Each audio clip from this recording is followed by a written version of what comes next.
You're listening to the True North Success Podcast. Real stories of personal, professional, and financial wins from Alberta's best.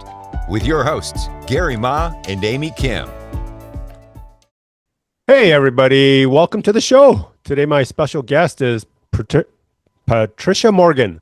She's an award-winning counseling therapist, author, and resiliency expert, dedicated to helping individuals strengthen their everyday well-being. With a master's in clinical psychology, she has authored hundreds of articles and several books, including the Canadian bestseller Frantic Free, and the award-winning Return to Center and Love Her As She Is, Lessons from a Daughter Stolen by Addictions.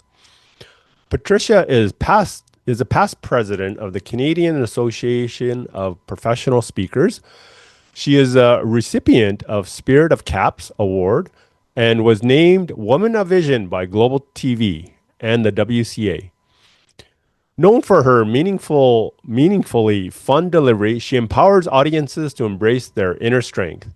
It is my pleasure to have Patricia Morgan on the show today. Welcome to the show. Wow, Gary, thank you. I think you read that almost better than I wrote it originally.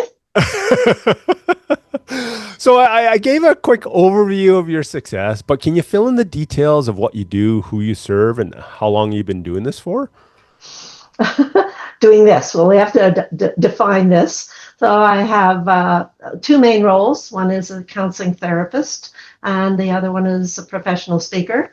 And as I get older and call myself a spunky seniorpreneur, because I'm in my late 70s, I am more and more speaking about resilient aging. So I've become an expert basically in emotional resilience, personal resilience, whether that's from the platform or whether that's my work with clients here in my home office. I have a lovely little tucked away home office that I see people. Right on. So what was your driving force to become a counseling therapist? That's because I ended up realizing how old was I? That was in my late 20s. When I realized with 3 young children, I had an anger management issue, screaming and yelling and adult temper tantrums.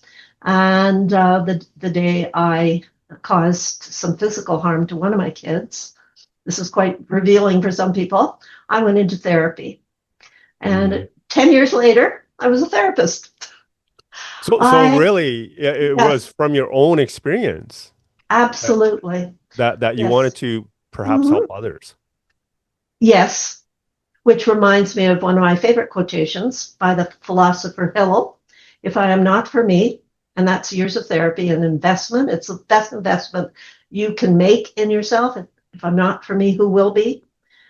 And the second part of Hillel's quotation is, if I'm only for me, what is the point?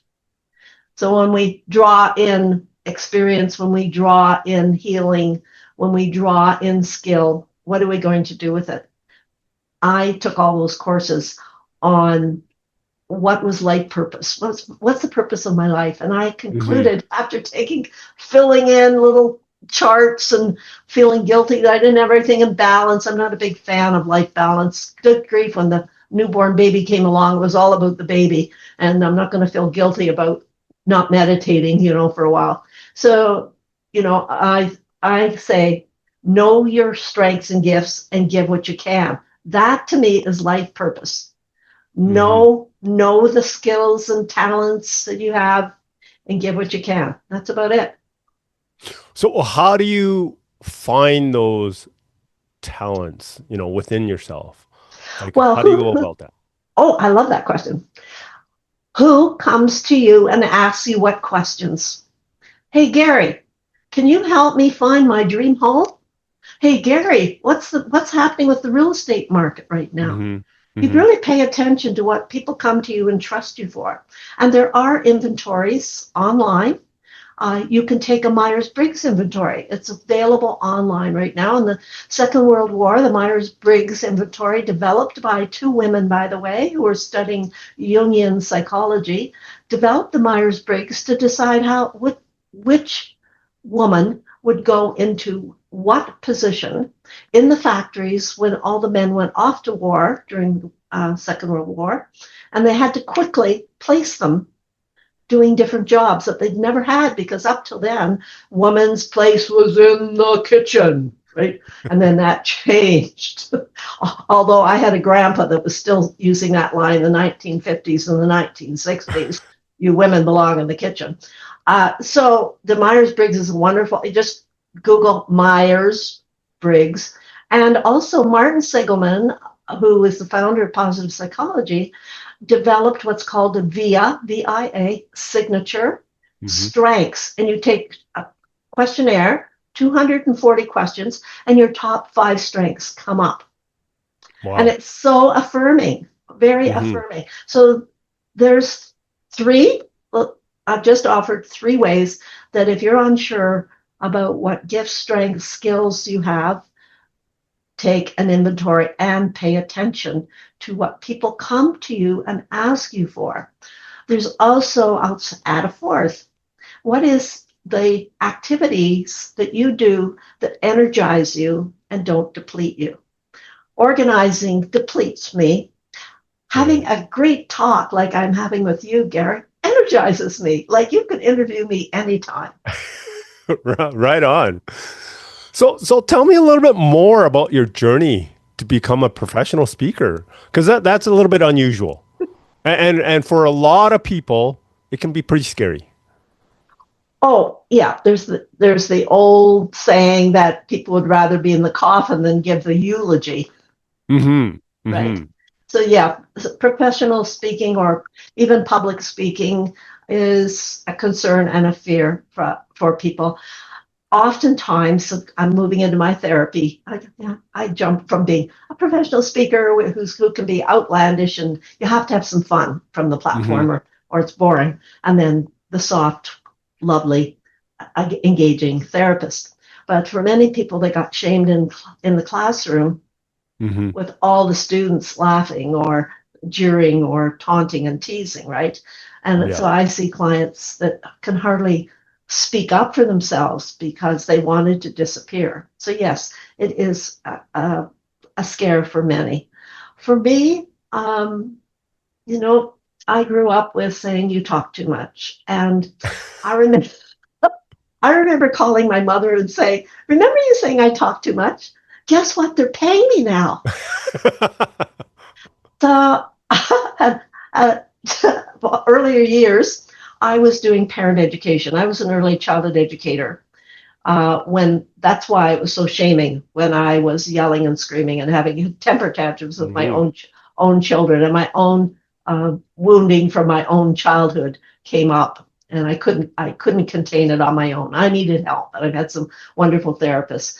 So in early childhood, I was always in front of children talking. And then I ended up becoming a college instructor. So I'm in front of a class. And then I became a therapist through my own therapy. And I continued to do workshops for parents and workshops in the community. And I've been doing workshops for years. And when I was 53, I got laid off my dream job. It was a feminist job, empowering women that were supported by social services. And our job was in 14 weeks to get them back to school or in the workplace. I loved the work. We did workshops with them. There was a group of them, and we did individual counseling, group counseling. I was like a pig in mud in that program. And then the government decided, we're going to close it down. Women can just go to the regular employment programs. We used to take women and take them out of their home, get them to the women's shelter if they were battered. It was a wonderful program that changed women's lives. But the same month that this program was being closed, I was asked if I would speak at Calgary's first Women in Wellness Conference at the Palliser Hotel. There were 300 women that signed up, and 210 decided to come out to my breakout session. Yeah. And I got a standing ovation. And some woman threw herself in the aisle and said, we have to sing to her.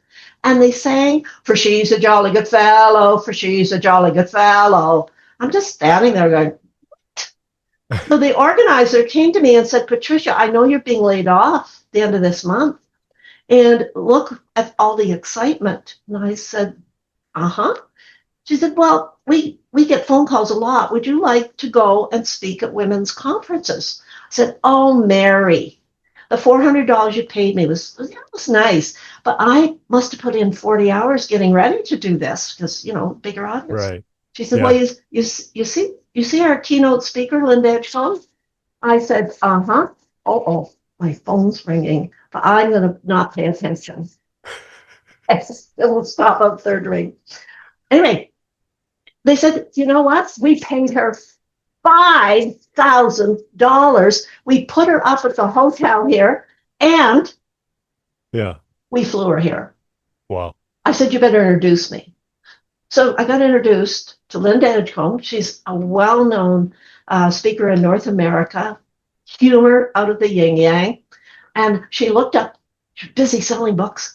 She looked up and she said, join Canadian Association of Professional Speakers. There's a chapter here. So I joined, and the next month I was on the board. Then I created a speaker school, blah, blah, blah, blah, blah. I was 53, and that was close to 25 years ago. Wow. That was really a life-changing turning event. Yes, and I get more than $400 to go and speak. That's awesome. I mean, story that you have, with the journey that you've taken, like when you like 25, 30 years ago now. Not 30. Not wow. 30. Okay. All right. 25. That would push me over 80. Many years ago. How about?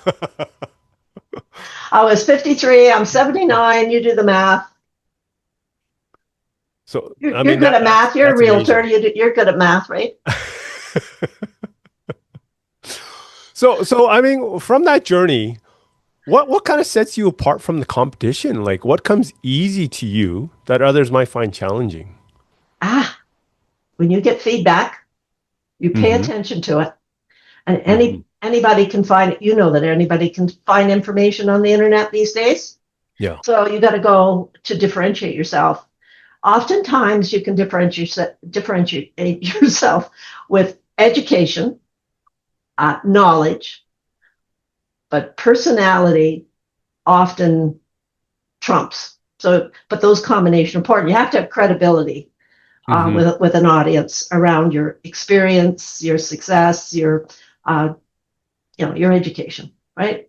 So I'm not going to listen to somebody who just went for a liver operation about, liver transplant, about how to do surgery, but I will listen to a transplant surgeon talk about cautions around surgery, right? So you have to have the credibility, and you have to have the knowledge. And from ordinary topics, particularly like resilience, stress management, that kind of thing, even sales, you can learn a lot on the internet. So these days, professional speaking has grown into creating experience. And I have 3 words that I use to define me, and most professional speakers do. And that is, Patricia delivers her message in a fun, insightful, and uplifting manner. Nice. Now, I have been told that it's hard when you're a pickle in the pickle jar to know that you're pickled or what you have to offer. But the mirror I've received over and over again in feedback forums are those 3 words. And I don't know whether you've experienced that with me in our conversation yet, but I've been told that's what comes through is fun, insightful, and uplifting.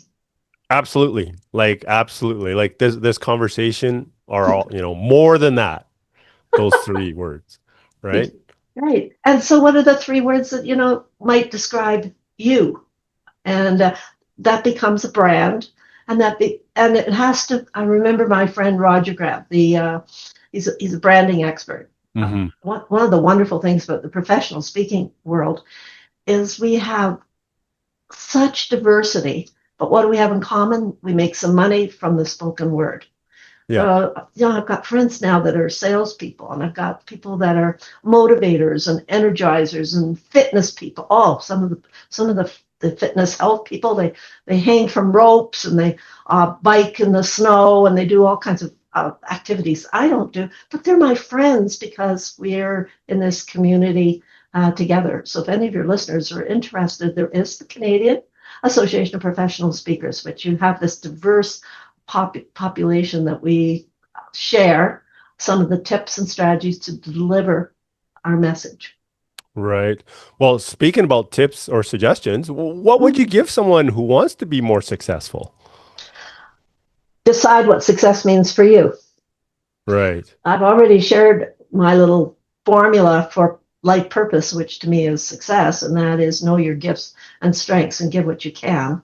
And and also Hillel's, if I'm not for me, who will be?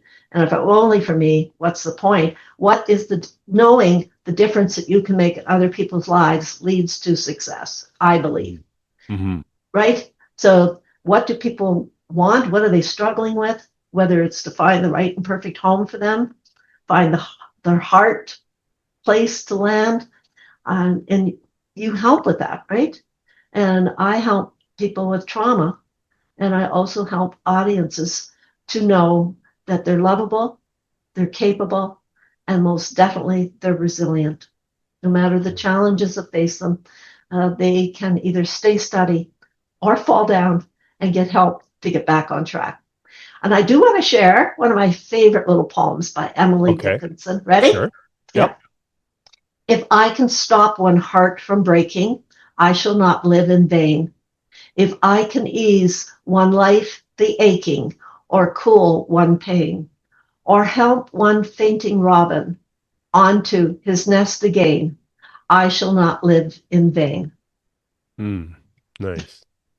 Thank you. Thank you for reciting that poem. I mean, I was reading it. that's okay. Reading, reciting, good enough. I was prepared to be with you, Gary. What's one of the biggest challenges that you've had to overcome in your career, and how were you able to turn that into a positive? Oh, I love that. So, life has got this projection, and Mm-hmm.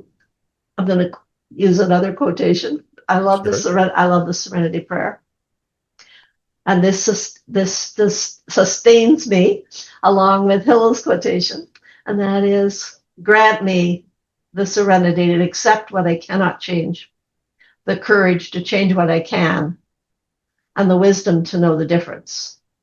The Serenity Prayer is used by many of the 12-step programs, and it helps sustain a lot of people. And so what are the challenges? It's accepting what you cannot change. That's one of them. And taking courage to change what you can. So I tried when I had that anger problem. I was busy trying to change my kids into being perfect kids and change my husband into being the perfect husband. And I was spending any time figuring out why I couldn't change and be the person I wanted to be. Most people do not do the internal work. They spend a fortune making themselves happy with spending money on the external, the cars, Sure. oftentimes education.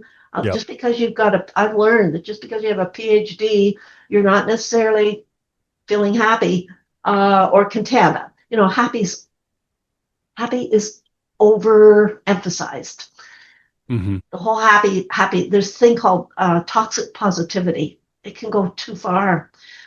Human beings need to have some suffering to appreciate that other people are suffering in this world right now. We need to have some compassion. If you want to feel anything, feel compassion for yourself. That's self-compassion. I do workshops on self-compassion, as well as compassion for others. It's impossible, actually, to feel compassion for others if you haven't developed some compassion for yourself and making mistakes. So I had a father who used to call me stupid. He would yell, "You stupid female, shut up," to my mother and me.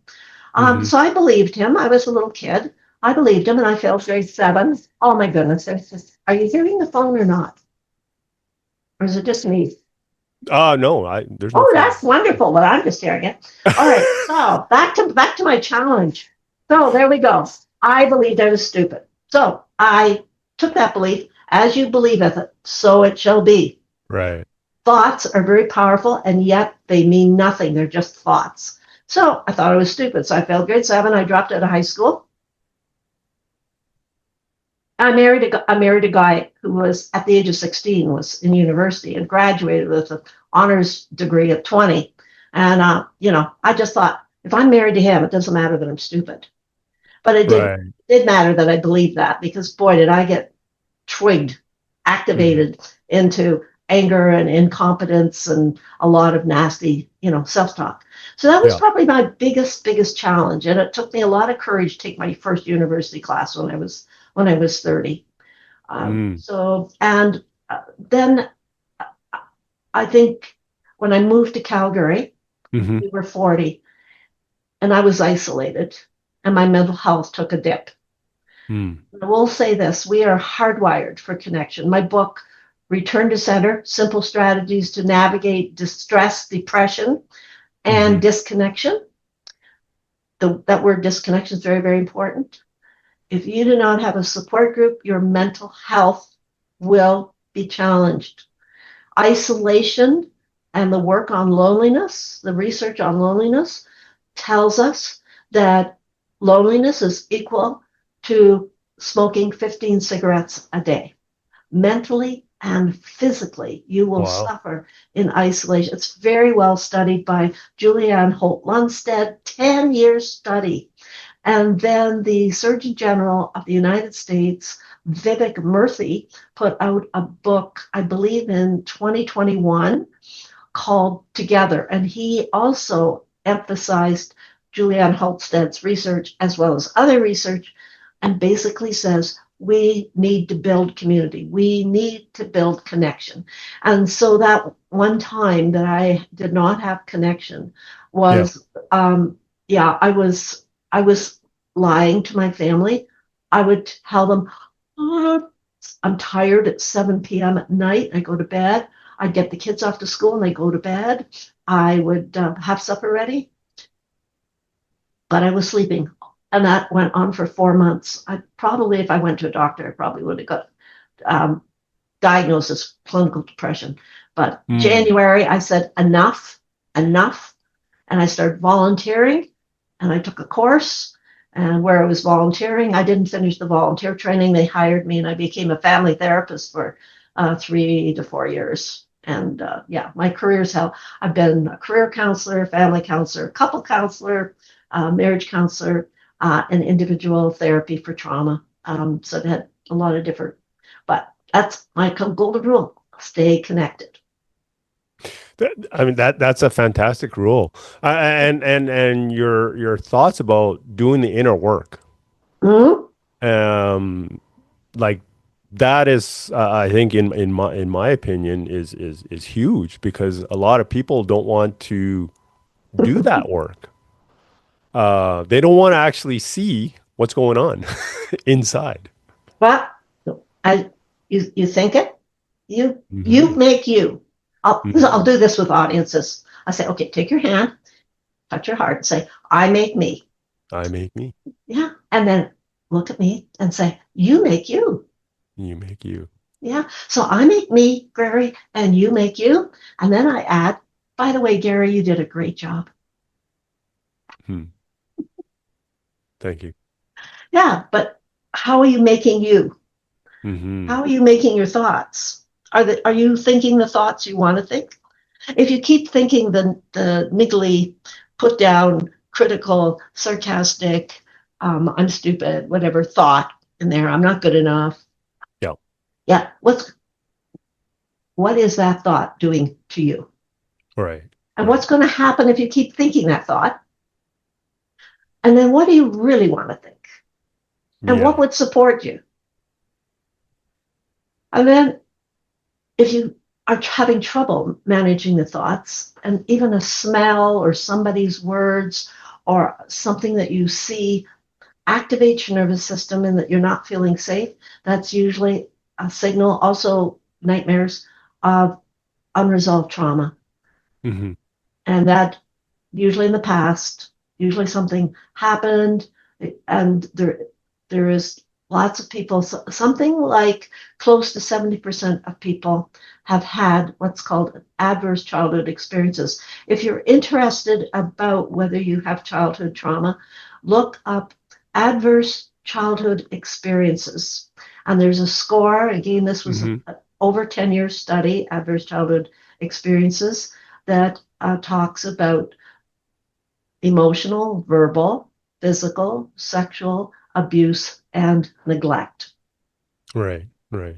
Most of us have had one of those at some point and didn't get closure, that wasn't about you. That was the caregivers were not there at that moment to help. A caring, healthy adult wasn't there to Right. help you understand what's really going on. So in that moment, to have some sense of power and control, because you have none when you're a kid, you decided you weren't good enough, pretty enough, smart enough, pleasing enough, go on and on with the enough. And then Right. maybe you were bad or stupid, or the list goes on. So people have these beliefs, and they take over, Yeah. and they repeat them, and then they start to think that's who they are. They start to believe those Yes, thoughts, that's and, right. and Right. that's Yeah. who they think they become, or that's who they become. That's right. Be careful how you end. I am. Mm. Mm-hmm. Yes. Most religions have Yeah. the I am on their temples, I am Okay. the way, the light, whatever. And it's a sacred statement. So when I used to say to myself over and over and over again, when I'd make little mistakes, I'd say, I am stupid. I am stupid. Right. I was strengthening that neural pathway so that it Yeah. would automatically. So Yeah.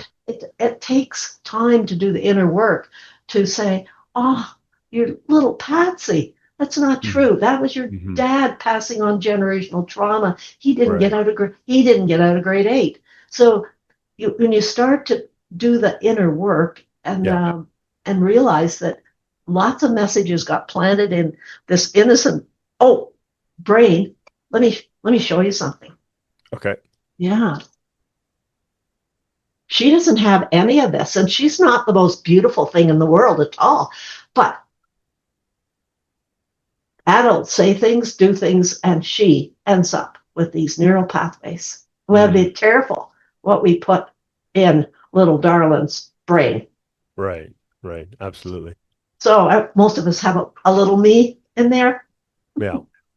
that sometimes overwhelms with emotions. Right. Mm-hmm. So let's switch gears a little bit. It sounds like things are going really well for you and your business as an entrepreneur and business Yeah. executive. A lot of time is spent running your active business. When looking towards the future, many don't want to have to be working so hard for that income. So some of them are looking at different ways of creating income and profits Mm-hmm. outside of actively working. Things like maybe investing in stocks, bonds, crypto, or using a financial planner or something like that. What are your thoughts about ways of creating income outside of your work and active business? I'm a therapist and a speaker, and I'm married to a financial genius. So, and what does he do? Mm-hmm. He, I don't know that it's still printed or not anymore, but he gets a Canadian magazine on finance. Mm-hmm. Right. He hasn't got it for the last couple of years. But here's the deal. If you're younger, please pay attention to investing in your older years.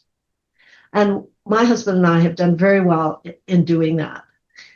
And if you're older and you still need to be employed, that's okay. There's actually organizations now supporting older people. There's a huge percentage of people over 65 that cannot afford to retire. Mm-hmm. When I'm asked when I'm going to retire, I say when I'm tired, Mm-hmm. because I love my work. Many people don't love their work. My work energizes me. Right. I'm not longing to go traveling. I'm not longing to play cribbage. I'm not longing to play or bridge. Right. That's something that excites me. I love stimulating conversations like this. I love talking about trauma. Whatever energizes you. So Yeah. that's investing in your mental cognition. And by the way, if you don't keep learning, it's cognitive reserve. If you don't Hmm. keep learning, and if you don't look after your hearing, you're 30% more likely to create dementia. Right. So Right. we have to, so this whole thing. And if you're not good with finance, find yourself a good financial manager. So, and banks, we have a whole setup with RBC right now Hmm. because my husband's health is starting to fail. And so when he started to have some health issues, we went to RBC and said, look, we want a long-term plan here. So, Right. financial stress can create significant mental health issues. So looking after your finances is key, not just so that you can have stuff, but also for your mental health. If you start worrying about paying the rent, buying food, Yeah. your brain goes to survival mode, and you Hmm. can't actually be in relationships in very healthy ways when you're in survival mode. It's like as if a bear was chasing you. You're not going to say, "Did I kiss my wife a lovely kiss this morning?" It's Yeah. you're in survival mode. So finances is whatever way you do it, and ask friends. We don't, as a culture, talk about sex and finances. It's Hmm. like Hmm. they're like taboo topics. Taboo. Yes. Taboo, right? And it's important you find somebody you trust to have those conversations, right? Exactly. I mean, those are those are great points, to really look after your finances if you can, if you're younger, put things away Mm-hmm. for, your Invest. older days. And retirement can mean different things for different people. Yes. Just like success can mean lots of different things to different people. Yep. Like you don't have to quote retire and not do anything except play cribbage and play golf and stuff. You can still be doing things. Like you don't have to actually quote retire, right? Well, like it's all an option in this day and Sure. age.